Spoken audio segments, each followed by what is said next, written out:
আমরা কয়েকটি বড়, বড় সংখ্যার এখানে ৩ অঙ্ক বিশিষ্ট ৬ টি গুণ অঙ্ক দেওয়া আছে। এই বড়, বড় সংখ্যার গুণগুলো খুব ইজিলি কিভাবে করতে পারি সেটা আজকে দেখব। আমরা দেখি আমাদের প্রথম যে গুণ সেটা এখানে লেখা আছে যে 401, হ্যাঁ? 401 এর সাথে আমি গুণ করব 506। ৩ অঙ্ক বিশিষ্ট 3 ডিজিটের এই মাল্টিপ্লিকেশনটি আসলে কিন্তু আমরা যদি আমাদের সচরাচর যে নিয়মে করে থাকি সেভাবে করতে গেলে অনেক কিন্তু কষ্ট হবে। আমরা এখানে যে সিস্টেমটা অ্যাপ্লাই করব এটা একবারে কিন্তু হয়ে যাবে। প্রথম যে আমার কাজটি হবে, এই যে 1 ডিজিট বা এককের ঘরে যে অঙ্ক আছে এই যে 1 আর 6 এটাকে আমরা প্রথমে গুণ করব। তো 1 আর 6 যদি গুণ করি তাহলে আমার রেজাল্ট হবে হচ্ছে 6। আর এই পাশে যে শতকের ঘরের 4 আর 5 আছে এই দুইটাকে আমরা গুণ করব। গুণ করলে হবে 4 আর 5 গুণ করলে হবে 20। তো আমি এখানে লিখলাম 20।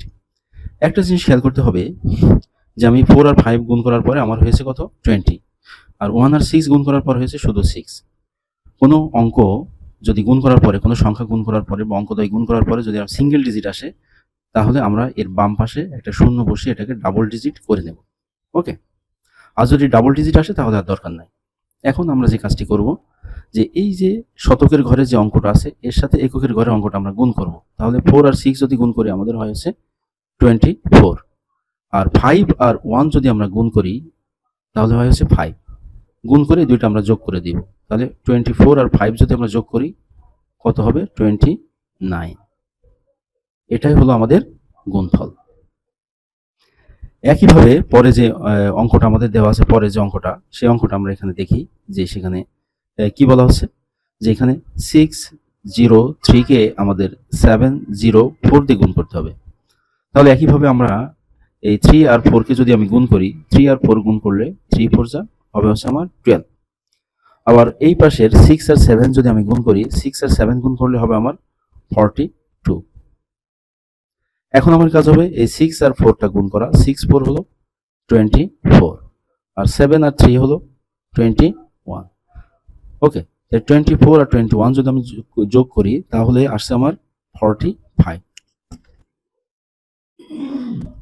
এখন পরের যে অঙ্কটি আমার আছে এখানে সেটা একটু দেখি যে 505 কে আমার গুণ করতে হবে 406 দিয়ে। এখন এই 5 আর 6 কে আমি যদি গুণ করি তাহলে রেজাল্ট হবে 30 এবং 5 আর 4 কে যদি আমি গুণ করি রেজাল্ট হবে 20।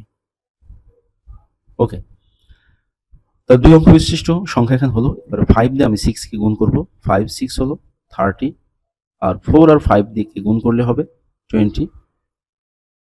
30 আর 20 যদি আমি যোগ করি তাহলে হবে আমার এখানে 50।